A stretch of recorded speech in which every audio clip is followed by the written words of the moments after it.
So I got a request recently to do a walkthrough of a typical delivery shift, in this case DoorDash. So I'm prepping for my shift. I got one in about, maybe an hour or so. So let's go through exactly how I prep and then bring it along with me. It is 3:13 right now in beautiful San Diego, California. And I'm getting prepared right now. So what you're seeing here are the hot and cold bags I'm going to use for my deliveries. Now this one, of course, is one provided from DoorDash. So if you sign up with the DoorDash, they're going to give you this one free hot and cold bag. You can see I have another one here from a different company. I would absolutely pick up probably another one or two or maybe even three of these. I've always recommended a larger catering bag because this is good for just one order. This can't fit much more than one bag of food. So I would have at least two, but again, consider a catering bag for larger orders. So when you're on the road, guys, I'm gonna be doing I think it's a 4-hour shift today in La Jolla. Don't waste money because you're going to be driving to these restaurants. You're gonna be hungry. You're gonna be driving 4 hours, right? If you sign up for a shift, let's say it's 4 hours, you're gonna get hungry in that time. So I always bring the food. So I got some leftovers, got a burrito, I got some leftovers. Don't look at the cookies, don't worry about it. And some water, right?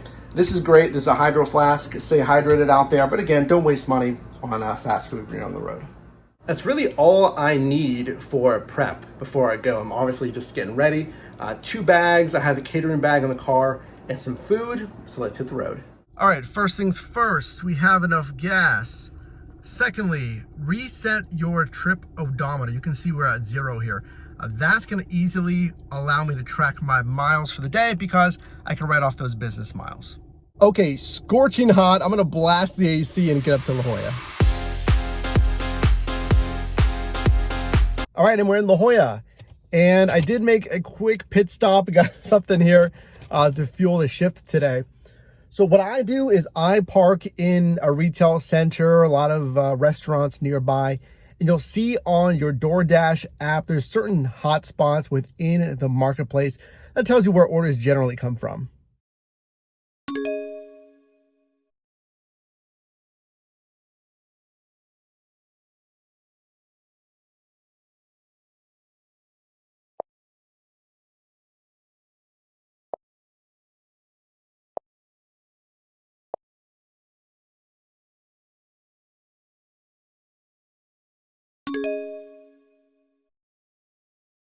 All right, there we go. There's our first order. So you saw I actually declined that Chipotle order that was $6. There's a few reasons I did that. Now, you'll see it paid pretty well when you consider dollars per mile. It was going to pay $6 for 1.1 miles. So that's really good. It's really short. So there's a few strategies that you can have. If you'd rather do slightly more orders, maybe you want to squeeze in more volume of orders and perhaps have a smaller dollar amount, you can do that. But as you saw, we're driving 4 p.m. to 8:30 p.m. and there's a $3 order incentive. So I knew in these scenarios, there's a lot of demand right now.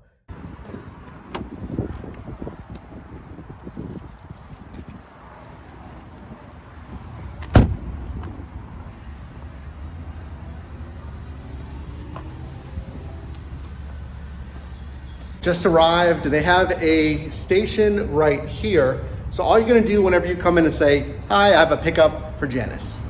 All right, we got our order right here. So I'm gonna fit this into this bag, and it does usually fit. It looks like a pretty big bag, but give me a second, we'll put this in the DoorDash bag. Okay, so I'm not gonna even try to stuff it in here. It is a pizza, so it's horizontal. I set it up this way. I'm not happy with this, so let's take it over to the car and I'm gonna show you why a larger bag is so important. So let's take this back over. And this is why you guys should consider the catering bag. Check this out. See, I just folded this over. You can see it's not gonna damage any of the food in here. But using this bag, I don't even have to do that. This, of course, closes this way. We'll zip it up and I'll fold the bag over and let's go deliver.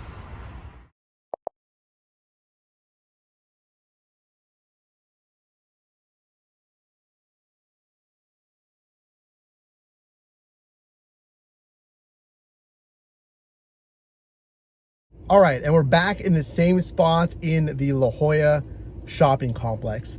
So that order took a little longer than I would have liked. The miles were a little bit longer.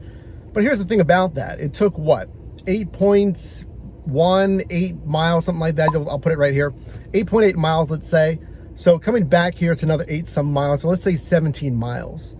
And you saw we got 17 some dollars for that, which was kind of nice. It was actually more than the quoted amount, which can happen if the customer leaves a tip after the fact. So right now we're getting about $1 per mile, maybe a little bit under that. So that's not fantastic. That's going to be kind of the average that you'll see. If you're making at least $1 per mile, consider that a minimum. We just got another order. Let's go check it out. So another Chipotle order, this time $9. So for my strategy today, I'm looking for something at least $10 because remember, there's a $3 per delivery bonus right now during this shift, but $9 after driving, 8+ miles away. This one's a lot less miles. It's just shy under $10. I'll take that one.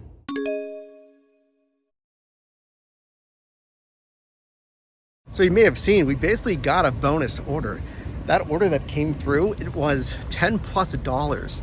And if you notice how many other miles it's asking for, it only asks for literally 570 feet. So for picking up one other order, that's gonna only be, 500 feet in additional travel. That is a no-brainer. And that was $10+. That was a great order, but first, let's pick up the Chipotle order. All right, so order number 1 is picked up.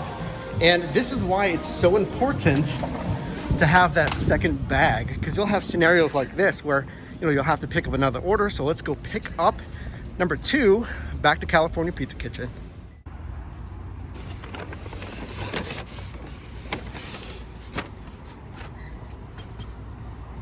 Delivery 2, same complex. That's pretty ideal.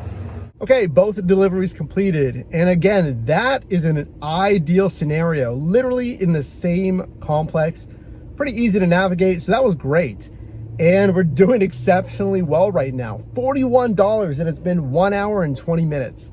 Now, disclaimer on that, that is not typical.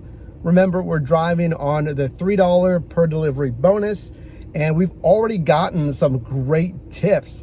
We got a $10, I think it was a $10 tip on the last delivery. Fantastic. All right, 6:03, still no order. Getting a little, well, not concerned. Thinking an order is going to come through here, but I would have definitely liked an order, 10, 12 minutes ago. Got to keep waiting. All right, we finally got one. I'm in a very sunny California Pizza Kitchen parking lot. I mean, sometimes in my experience, it's like that. You wait. You can go to the hot spot, you wait. Probably means that there's a lot of drivers out. I know there's good pay incentives here. But yeah, you saw we were given a really good opportunity, $11. I think it was under 2 miles. Let's go get it. All right, that one's all done. That was pretty straightforward. You can see we're starting to get into the rhythm, restaurant, customer.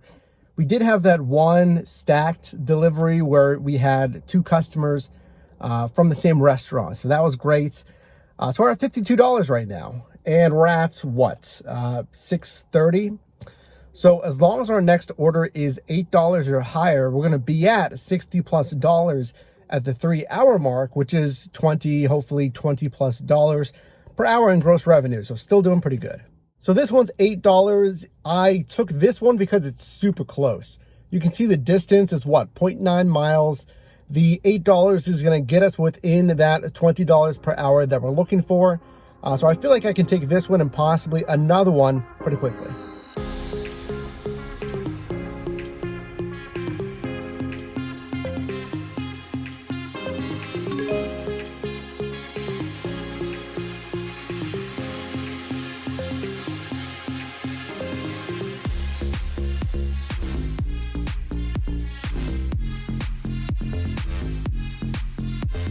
That one was fun. I found the building number, but I couldn't find the apartment number. So I was walking around like 4 different buildings until I found the right number. It's one of those things.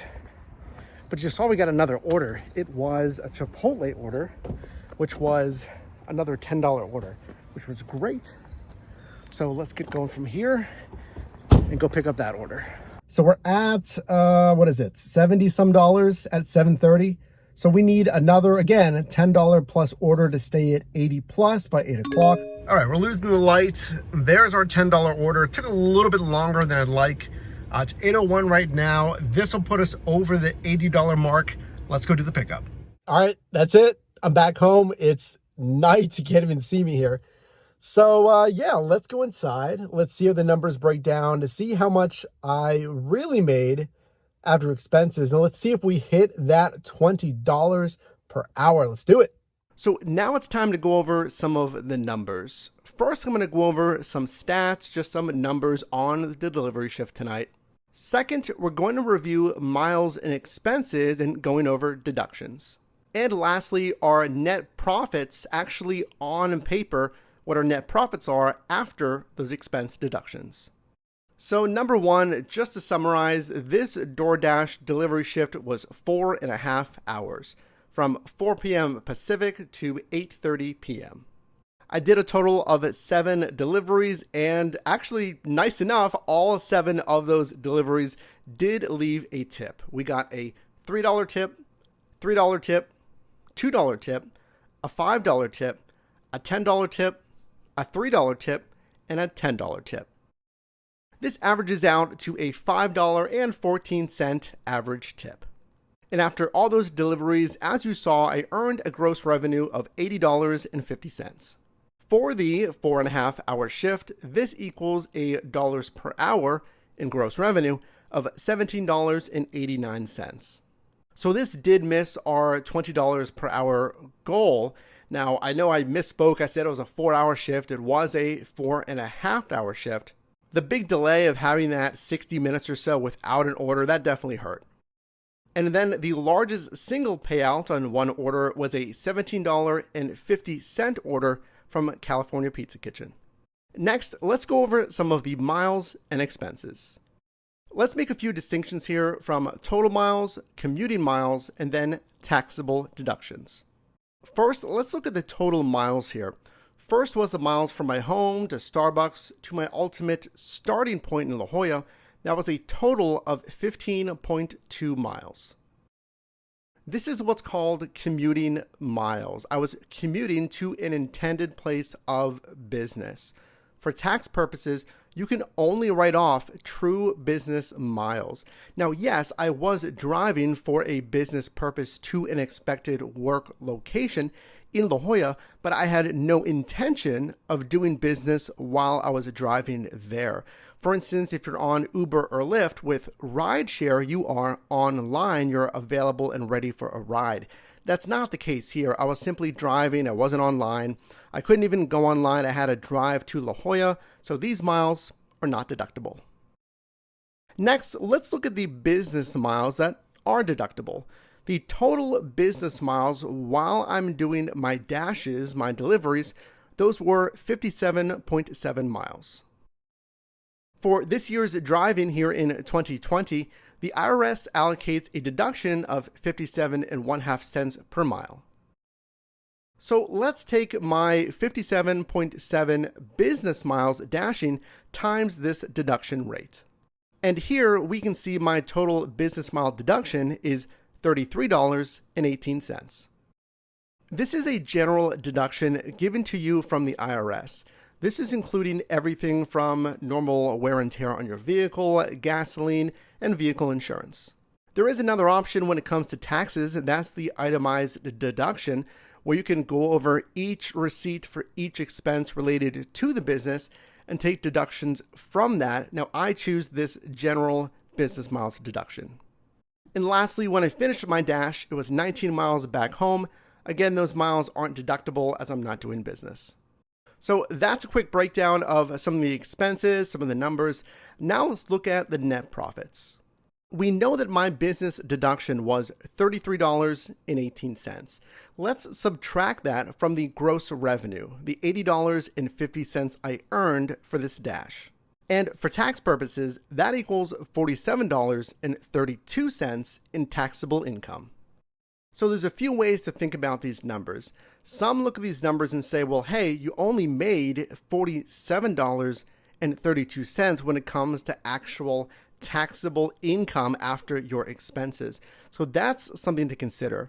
Now, on the other hand, when we look at gross revenue, that's the cash that you're immediately generating from your Dash. In this case, $80.50.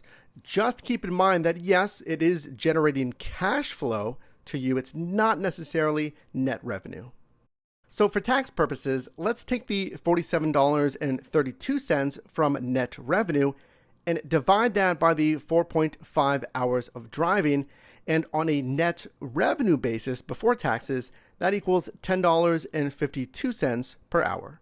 I hope this video has helped you out. If it has, consider leaving a like.